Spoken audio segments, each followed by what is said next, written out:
Mas pronto, tu estavas a dizer que só entraste a meio...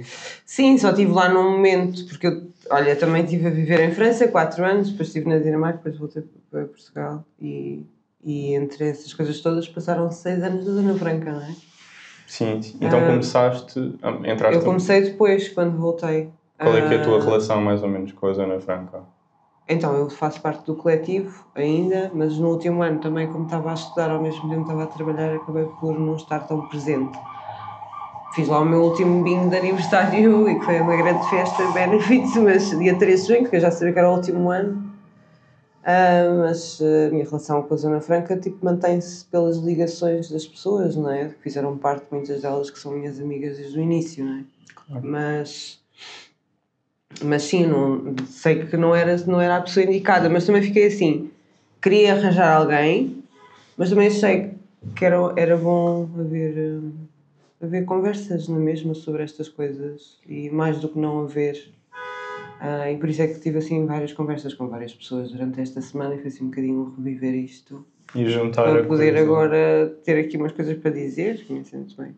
Porque eu acho que a nossa ideia também é um bocadinho, e depois há outras conversas que nós queremos fazer também neste sentido, é para além de fazer aquelas coisas super macro de economia e o que é que está a passar-se com não sei o quê, a lei do trabalho, também fazer coisas que são focadas em aspectos muito humanos da cidade. Ou seja, acho que às vezes nós temos uma tendência para falar muito em termos abstratos e ao falarmos em termos de abstratos afastamos-nos um bocadinho das pessoas que não... Sim. Às vezes nem sequer estão a ver a coisa diretamente. E se nós pegarmos em exemplos como a Zona Franca para falarmos do que está a acontecer na cidade de Lisboa é muito mais tangente para as pessoas e conseguem agarrar-se muito mais do que se estivermos só ok, agora vamos falar sobre gentrificação. Sim. E temos aqui alguém, um académico, a falar sobre gentrificação.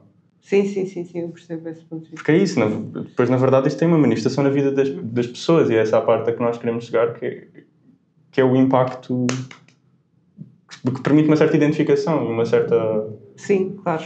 Compaixão, construir uma espécie de solidariedade. Vós tendes uma cabeça capaz de revolucionar uma pátria, tendes uma cabeça à altura das outras cabeças, e é sobretudo por um esforço cerebral, por um esforço de consciencialização sobre as atividades laborais que vós podereis melhorar as condições de trabalho, a produtividade, a quantidade de trabalho. O objetivo da conversa era exatamente esse, era observar os processos de turistificação e gentrificação através das lentes dos espaços alternativos que foram construídos, eu acho que aqui muito em Arroios também, em resistência para construir comunidade face a estes fenómenos que vão aparecendo na cidade de Lisboa, e também perguntar o que é que guarda o futuro para estas coletividades, o que é que reserva o futuro para as formas de organização social que não são aquelas que estão completamente subjugadas ao mercado e à monitorização da interação social. E pronto, é por isso que nós temos aqui Sofia como representante, vamos dizer assim, da Zona Franca, ou mais ou menos, que é exatamente um destes espaços que representa uma dissidência deste modelo imposto à cidade em que as relações são progressivamente mais baseadas no dinheiro e na troca e não tanto na parte da comunidade. E infelizmente a Zona Franca fechou portas no passado dia 7 de outubro, ou seja, ainda foi há relativamente pouco tempo. Face à ausência de alternativas, fazer um novo contrato com o senhorio e encontrar outros espaços que pudessem albergar a Zona Franca.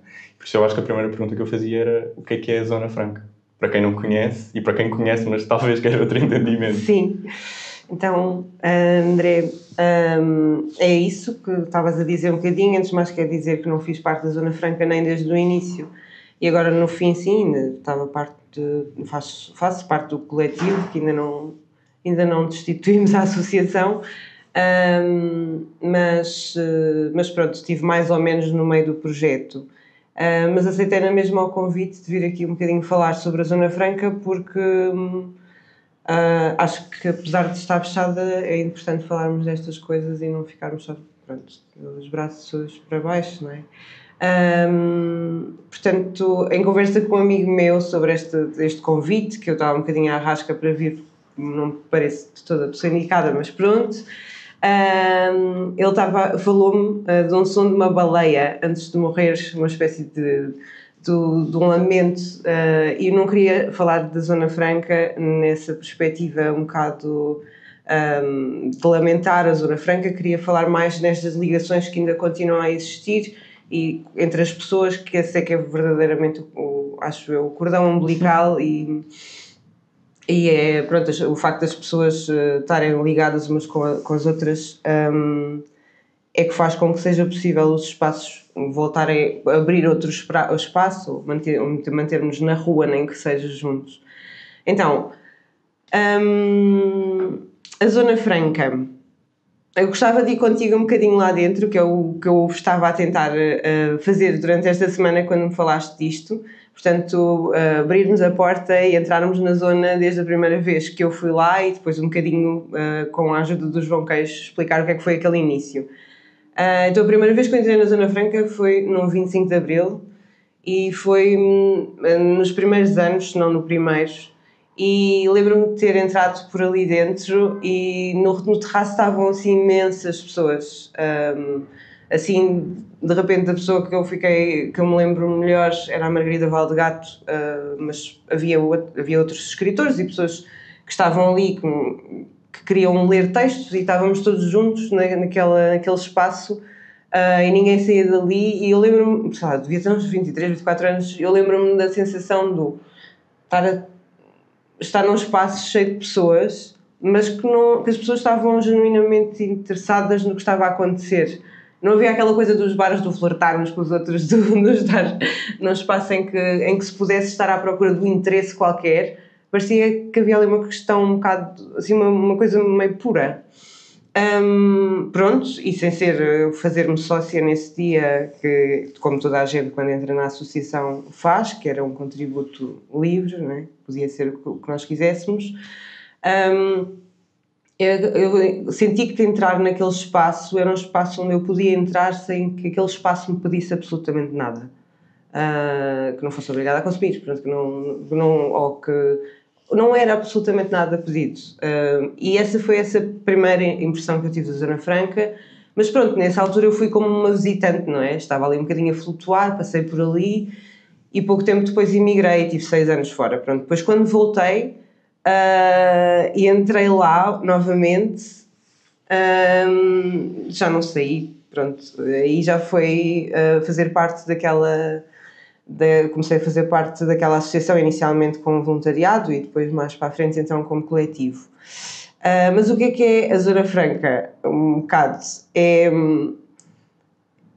um espaço onde tu podes cozinhar, onde tu podes brincar, e pronto, o que eu senti quando fui um bocadinho puxada a ferros para dentro do coletivo, porque também fazia parte ou estava muito ligada a uma associação que é Casa da Achada Centro Mário Dionísio, que tem um amor inestimável, agora frequento um bocadinho menos mas do que na altura, e sentia que era uma espécie de traição de ir para a Zona Franca, mas depois, porque me sentia um bocadinho mal, achava que as lutas deviam ser feitas de uma maneira muito mais intensa, mas depois na Zona Franca o que eu me apercebi foi que realmente lutar pode ser simplesmente abrir uma porta, servir uma refeição e fazeres uma coisa muito simples, e esse é o espaço que eu senti que era possível ali. Era um espaço onde realmente houve muitas coisas a acontecer desde o seu início, desde artistas novos que podiam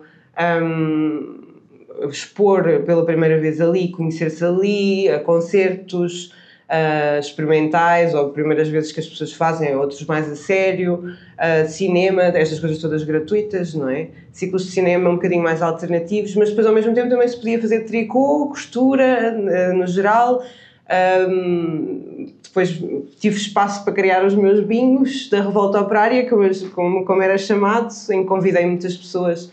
Assim, a mais presente era o Prémio Scarpa, que foi quem falou de mim para estar aqui, que é do Relâmpago, sim, em que fizemos muitos bingos com temas muito diferentes, não era com números, eram bingos em que havia temáticas, Então falámos sobre, por exemplo, os cafés que desapareceram, que existiam antigamente e agora o que é que se transformou, pode ser uma Zara ou um banco, então fazíamos assim bingos temáticos em que as pessoas só tinham de fazer o bingo e nós contávamos uma história de mudanças ou, sei lá, o significado das ruas de Arroios, não gosto da bola, fizemos de coisas das mais diversas. Mas também fizemos de costura, de gastronomia, de coisas, bingos com várias temáticas, e essas coisas é que eu achava que eram mais interessante na Zona Franca, que era uma espécie de... Havia ali uma fricção entre uma coisa assim meio vanguardista e outra coisa meio popular, e era nessa fricção que aquela casa tinha de alguma forma vida, não é? Pronto, acho que é isso que eu acho da Zona Franca. Falando do início da Zona Franca, e acontece uma coisa, eu acho que bastante engraçada se nós formos olhar para a cronologia de quando é que espaços como a Zona Franca aparecem. Eu tenho aqui, o RDA apareceu em 2010, tudo em Arroios. O Croissant, a Casa Independente, a Sirigaita e a Zona Franca em 2012. O Buzz e a Latuaria em 2013. O Desterro em 2014. O Damas e a Desgraça em 2015. E estes espaços vêm trazer, de formas diferentes e com intuitos diferentes, uma espécie de democracia cultural que, a meu ver, está muito conectada ao momento político que se estava a viver nesse início dos 2010, que é a intervenção da Troika. A minha pergunta é como é que vem este enquadramento do aparecimento de uma data destes espaços de resistência que proporcionam outro tipo de narrativa, outro tipo de comunidade, num momento de profunda austeridade e de, muito conturbado, se quisermos. Voltando um bocadinho atrás, para falar sobre o que falei com o João Queijo, a Zona Franca, quando surgiu com 4 ou 5 pessoas. E essas 4 ou 5 pessoas tinham vontade de abrir um espaço que fosse não comercial e que pudesse ser um sítio onde realmente não se pudesse consumir, um sítio onde as pessoas pudessem ir e se sentissem seguras. Mas sei como nasceu. Nasceu, na altura, por um coletivo de 4, 5 pessoas que estavam a tentar criar um espaço que fugisse às lógicas dos espaços comerciais, ou seja, um sítio onde qualquer pessoa pudesse ir e não tivesse de consumir. Um sítio que fosse organizado de forma horizontal, sem patrões, sem hierarquias, onde tudo era decidido coletivamente. No início era um coletivo mais pequeno, 4, 5 pessoas, faziam concertos, quizzes, comida também, e entretanto este núcleo pequeno de pessoas percebeu que aquilo era uma tarefa demasiado grande só para elas e decidiu alargar o espaço a um coletivo maior. Essa transformação, se não estou em erro, deu-se no início de 2014. Foi aí que eu entrei, nesse primeiro coletivo, e decidiu-se, um bocado inspirado também no que fazia na altura, era o único sítio, o RDA, ter um coletivo de, sei lá, 10, 15 pessoas que, no fundo, geria a cantina. Cantina essa que servia como fonte de rendimento para pagar a renda e as contas do espaço e, ao mesmo tempo, possibilitar a existência de um sítio onde qualquer pessoa pudesse ir sem consumir, onde, outra vez, tudo fosse decidido coletivamente, mas também onde qualquer pessoa pudesse organizar atividades. Sei lá, tínhamos concertos, mas também tínhamos, por exemplo, o núcleo do xadrez, onde todas as semanas a malta se juntava e jogava xadrez. Também houve quizzes, isso mais no tempo anterior. Festas. No fundo, aquilo era uma segunda casa para a maior parte das pessoas. Portanto, a ideia destes espaços era mesmo que a cantina, com preços que na altura a Zona Franca o que praticava eram 3 euros o menu, que é prato e sopa, e já agora, no fim, subiu no máximo para 5 euros, não tenho a certeza do último valor, mas quer dizer, tendo em conta a inflação toda que aconteceu desde o início até agora, manteve preços mesmo muito baixos, e ali não havia nenhum objetivo de ter lucro, o único objetivo que existia ali era precisamente o de manter um espaço aberto e que o dinheiro que se recebia da cantina fosse suficiente para pagar a renda e as contas. Pronto. E aqui é o que eu acho que depois poderia ser interessante ouvir o João falar sobre. Não se pode pôr aí na mesma caixa uma casa independente, nem umas damas, mas isso deixo para ele, para ouvirem mesmo falar sobre isto, porque realmente são espaços muito diferentes, em que existem interesses, não é? Portanto, aqui era uma coisa mais autogerida, aqui era uma coisa para as pessoas. Eu nunca poria no mesmo saco o RDA, a Zona Franca, a Desgraça, em sítios como a Casa Independente. Também não poria no mesmo saco as damas, mas as damas são assumidamente um espaço cultural, portanto eu acho que só aí estão a fazer a cena delas. São um bar e uma sala de concertos, mas realmente a Casa Independente para mim é dos primeiros e maiores como é que se diz, símbolos da gentrificação, especialmente do Intendente, que foi o que foi, e da cidade de Lisboa. Portanto, eu tirava completamente a Casa Independente dessa pergunta. Acho que estes espaços foram surgindo por haver uma necessidade de, talvez, sim, em relação ao que se lixa a troca, as pessoas estavam mais politicamente ativas, mas no fundo de ter uma cidade que é nossa, que é de toda a gente, que lá está, que não, eu para ir a um sítio não preciso consumir, eu posso fazer parte de um sítio e não ter um patrão a decidir por mim como é que esse sítio é gerido. E acho que o aparecimento destes todas estas associações, talvez ao início inspiradas pelo RDA, depois outras inspiradas pela Zona Franca, ou cada um inspirado no que for. Talvez, por exemplo, a Estrela de Ouro faria mais sentido do que a Casa Independente estar aí. Bem, do facto de que realmente como é que se combate o capitalismo? Acho que se combate, claro que na rua e de muitas maneiras, mas acima de tudo criar pontos de encontro onde pessoas possam criar, onde pessoas possam reunir, onde pessoas possam encontrar, onde pessoas possam estar fora desta lógica da mercantilização e do consumismo. Acho que claramente, se nós pensarmos, isto são mais ou menos 10 associações que eu disse o nome, e acho que dessas 10 nós conseguimos claramente fazer uma divisão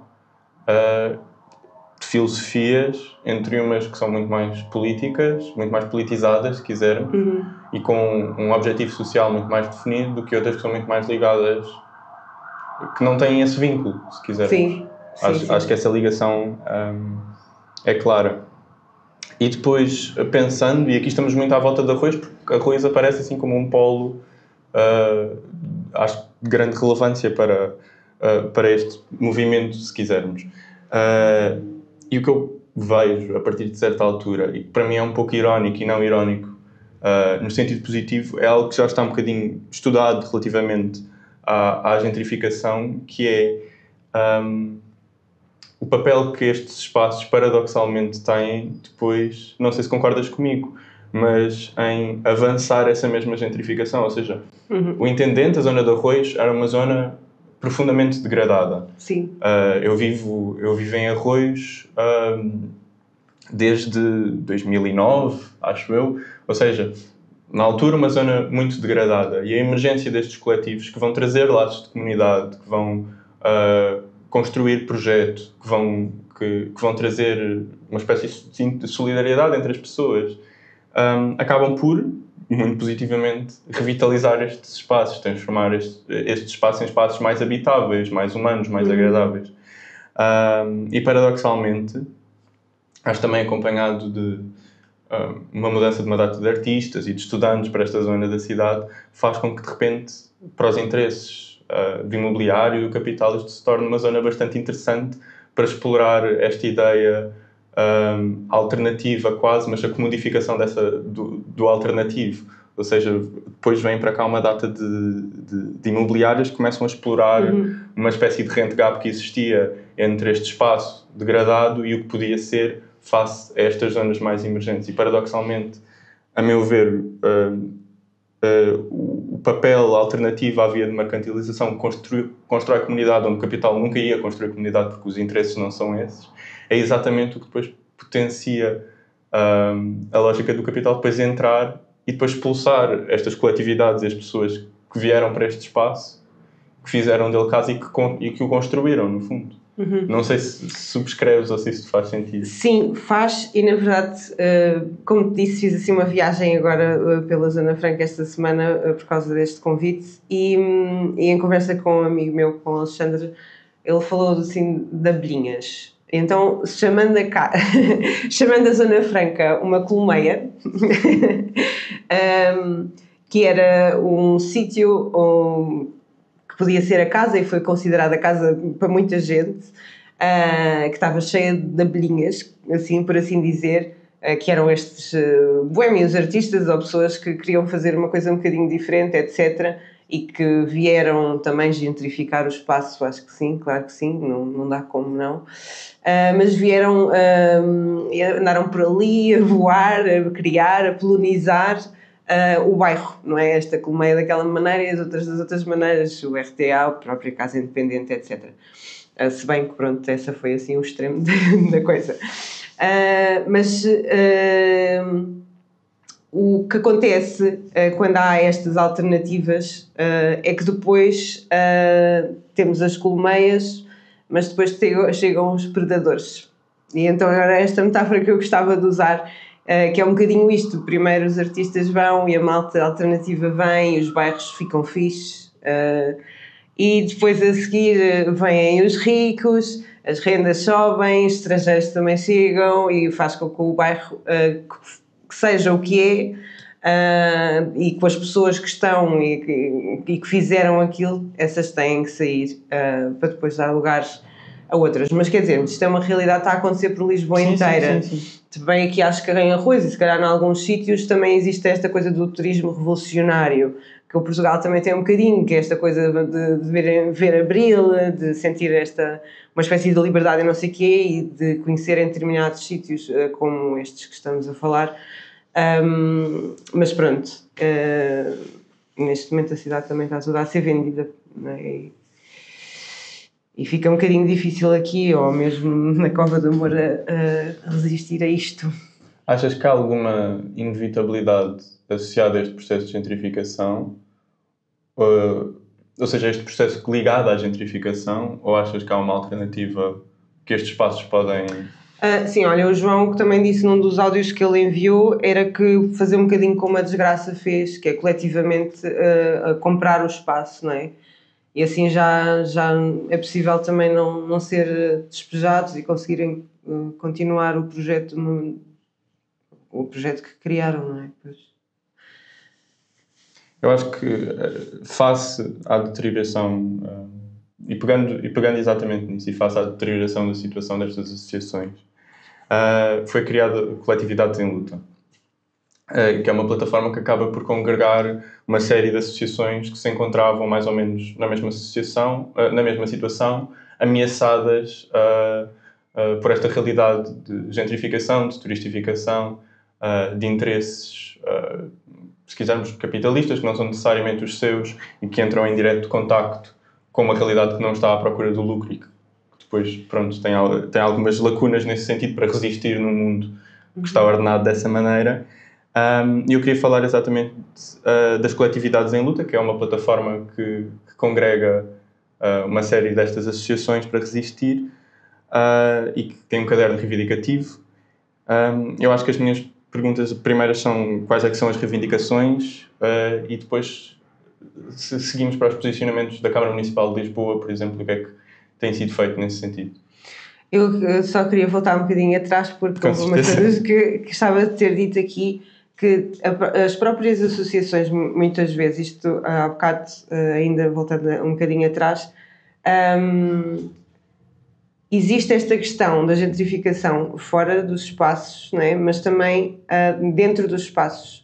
Isto para dizer que gostava de referir que a falência também não foi só do espaço ter fechado, houve uma falência interna na Zona Franca também. Um bocadinho como eu senti o que aconteceu ao longo do Bloco de Esquerda de há uma data de anos para cá, que é, tipo, há umas utopias que se vão desgastando ao longo do tempo,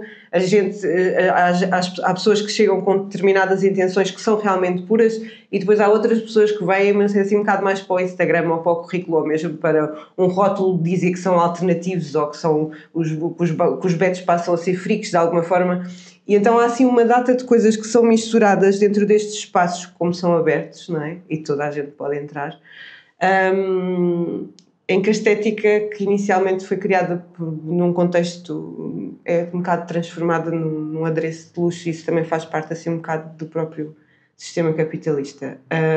Então achas que houve uma subversão do propósito inicial? Sim, as coisas são muito orgânicas, não é? As primeiras pessoas que estavam na Zona Franca não foi as pessoas que estavam no fim na Zona Franca.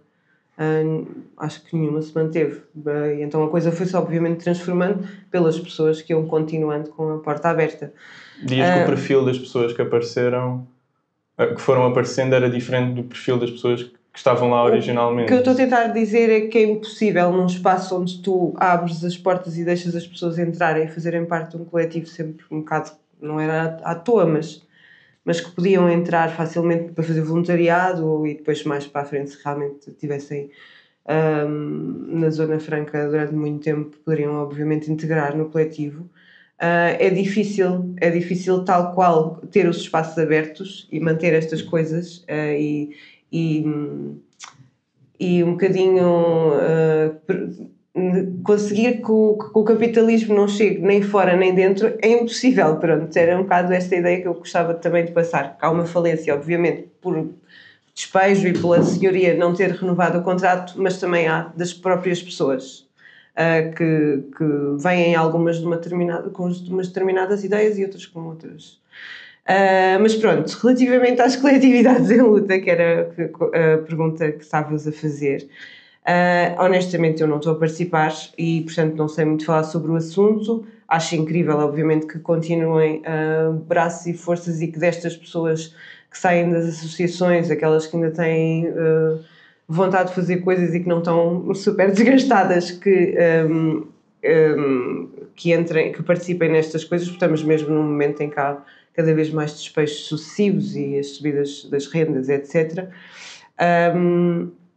E montes de espaços que também fecharam, como também só ali, para além do Intendente ou na rua do Bem Formoso, os Amigos do Minho, a Casa da Covilhã, quer dizer, houve uma data de espaços na Estrela do Laboratório, Estrelinha, sei lá, imensos espaços que foram fechando, aqui, nos Anjos também ali o outro CRA, como é que se chama? CRA, exatamente.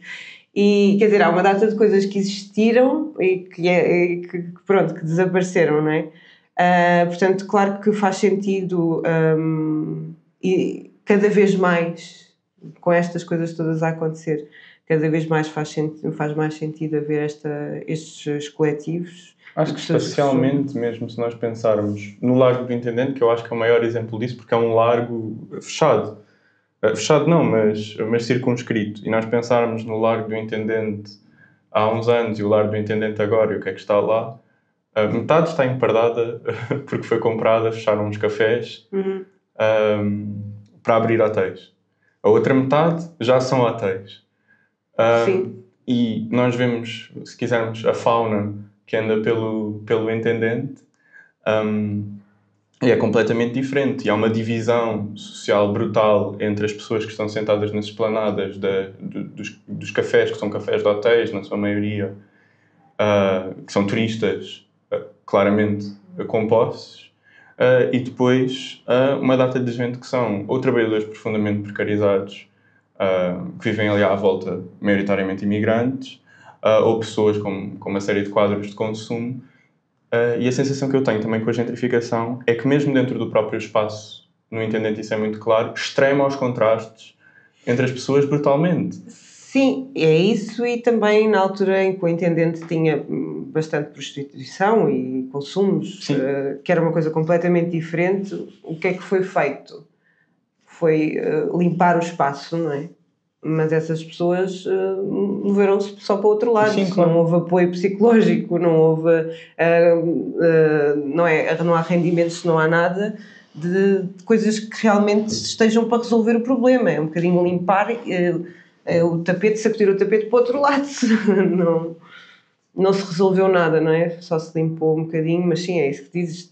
Existe uma espécie de 2 mundos paralelos dentro de um sítio tão pequenino. E é bastante desconcertante ficar parado a ver as pessoas que estão sentadas no café e as pessoas que estão a ir ao café a pedir, por exemplo. Sim. E são 2 mundos completamente à parte, 2 línguas completamente diferentes, ou seja, são maioritariamente turistas do lado do café. E a coisa é estranha de ver, é mesmo muito estranha de ver. Sim, mas acaba por ser só uma lupinha, tendo em conta toda a cidade, né? E na verdade as próprias cidades no geral, o que está a acontecer, né? Que é sempre o que estava no meio normalmente já não está a existir, ou é muito pobre ou é muito rico. Mas... Sim, sem sombra de dúvida.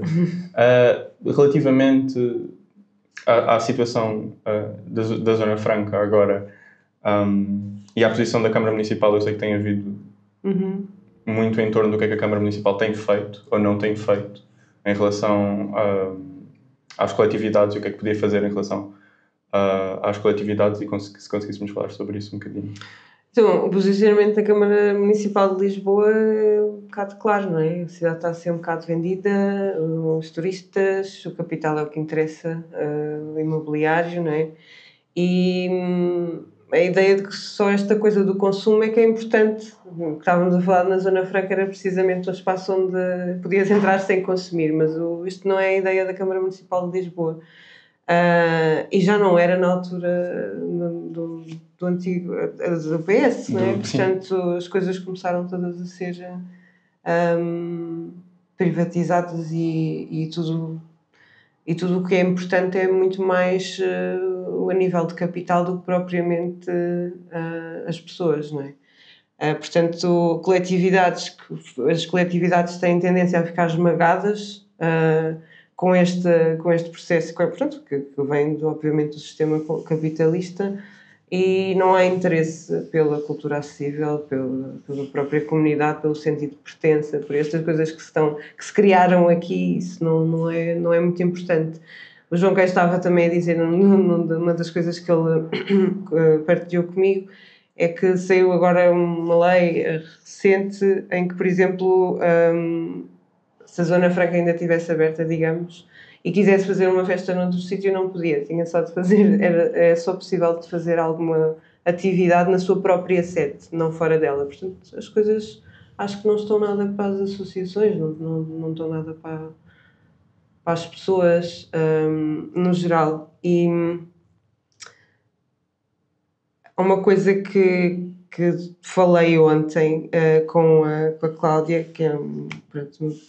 que também fez parte já da zona em algum momento, em que ela, em conversa com ela, emocionou-se um bocadinho ao falar da importância da Zona Franca, da desgraça e do RDA na altura do Covid, da Covid-19. E, portanto, ela até escreveu uma coisinha, que é no momento em que muitas pessoas se encontravam numa situação mesmo precária, porque muitas delas estavam sem contrato, e aquelas que realmente não tinham contrato e que normalmente recebiam por baixo da mesa, deixaram de receber e não tinham apoio do Estado, não tinham mesmo, passaram de ter um determinado dinheiro para 0 todos os meses, e estas associações mantiveram estas portas abertas e foram graças a donativos de pessoas e do esforço coletivo, que todos os dias iam para lá cozinhar e fazer refeições para que muitas pessoas que não conseguissem ter uma refeição quente pudessem pelo menos ter uma refeição por dia. Estas associações é que foram importantes, estavam abertas, não é? E, portanto, ela fala das filas intermináveis que via nestes 3 sítios, e foram 3 sítios que realmente permitiram e que foram incansáveis e que permitiram a dignidade e e as necessidades básicas de um conjunto de pessoas que não existem fora de determinados sítios, não é? E é estas coisas que estas associações também fazem parte, é que elas permitem que pessoas que não entrem em mais lado nenhum possam entrar ali com segurança e pronto, e se não tiverem dinheiro não pagam, etc. É isto. Eu acho que então o que a mim me faz sentido perguntar agora é, face ao que descrevemos, qual é o papel das coletividades neste momento, face a esta realidade, e no cenário atual, na construção, se quisermos, do que é chamado, ou muito popularizado agora como direito à cidade, que é exatamente essa função. Sim. Descreveste. É assim, eu acho que um bocado este exemplo para mim faz muito sentido para responder essa mesma pergunta. Acho que o papel das associações é cada vez mais importante. É mais do que nunca, e cada vez é mais difícil neste momento, na altura em que as associações abriram, apesar de tudo, houve assim umas possibilidades diferentes, a sociedade estava de uma maneira um bocadinho diferente, mas cada vez é mais necessário. E, por exemplo, uma das ideias que, agora puxando outra vez para o meu bingo, é fazer um bingo sobre os despejos, e também, pronto, com o prémio Scarpa, em que basicamente vamos falar com as pessoas dos espaços, de alguns espaços que foram despejados. Essas pessoas podem escrever um texto sobre como é que aconteceu aquela situação, e depois, quando sai uma das associações ou mesmo um dos casos particulares de alguém que teve saído do bairro, conta-se um bocadinho a história. E queríamos fazer esse bingo na rua, porque às vezes também achamos que a própria casa são as pessoas todas juntas, umas com as outras, não é? E como os bingos todos que fizemos foi na Zona Franca dos Anjos, queríamos fazer na Praça das Novas Nações, que é o espaço ao lado, onde muitas vezes também íamos falar. Mas pronto, o direito à cidade o direito à cidade é uma luta constante e cada vez mais fundamental, não é? E só se pode fazer com as pessoas com as mangas arregaçadas e a fazer coisas e a tentar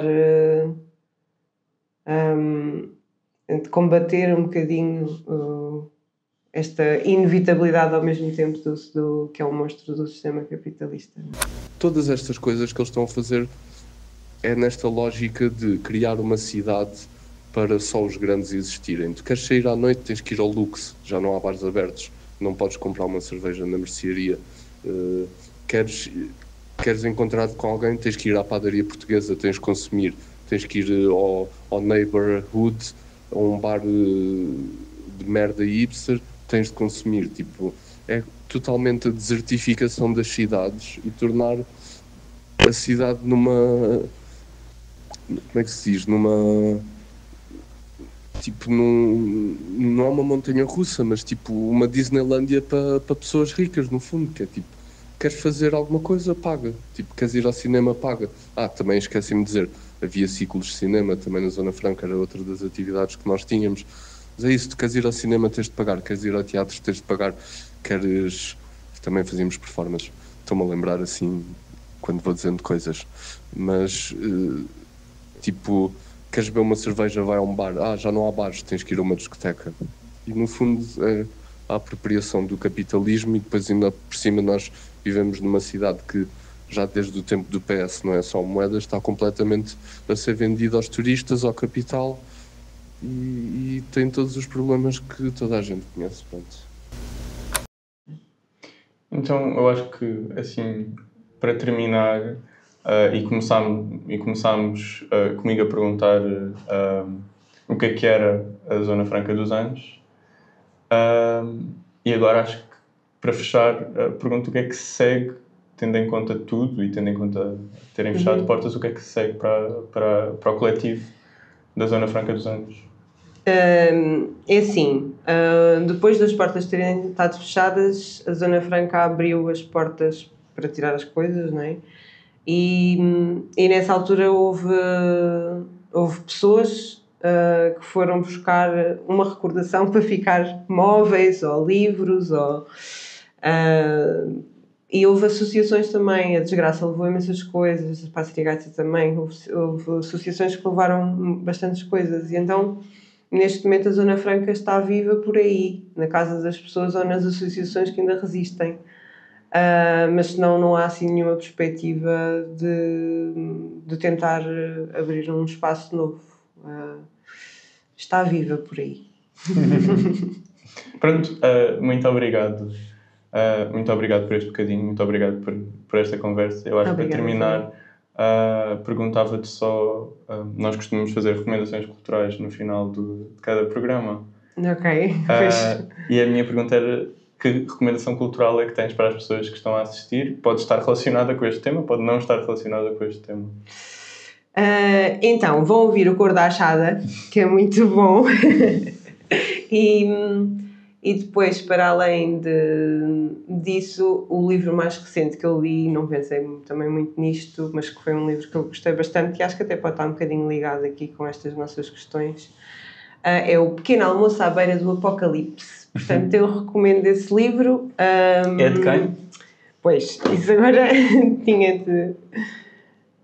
Eu posso ver. Ok. Mas é sobre o quê, o livro? É assim, o livro conta assim um bocadinho a história... é uma forma assim um bocado até humorística, mas lá está, o Pequeno Almoço à Beira do Apocalipse, com várias coisas a acontecerem.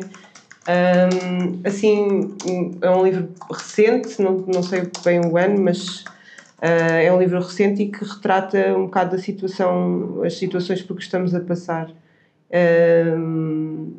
de uma forma muito leve. E o autor é o Vladimir Kaminer. Exato. Pequeno Almoço à Beira do Apocalipse é publicado pela Ziggurat. A recomendação. Pronto, muito obrigado. Podem ainda seguir a Zona Franca nas redes sociais. Sabes qual é que é o arroba? Zona Franca nos Anjos. Pronto, eu acho que aparece. Se pesquisarem Zona Franca dos Anjos, aparece nas redes sociais, pelo menos no Instagram, Facebook. Sim, Instagram, certamente. E pronto, e seguir-nos a nós é um bocadinho inútil estar a dizer. Se vocês estão a ver, assumo que já o façam. Se não o façam, podem fazer em Germinal Semente Vencer em todas as plataformas em que nós estamos. Muito obrigado a todos e até para a semana.